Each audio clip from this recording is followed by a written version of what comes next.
Thank you.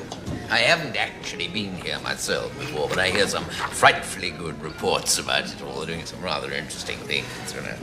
I wanted anyway, my dear, to bring you up to a place that had a certain sort of ambience. You mean atmosphere? Atmosphere, dear, yes, ambience.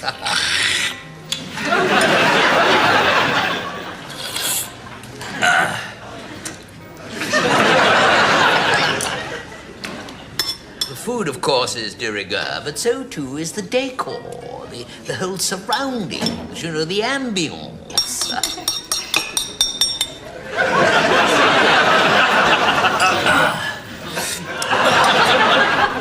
I like a place that has a certain sort of elegance, as our French cousins would say, you know. One likes an aura of,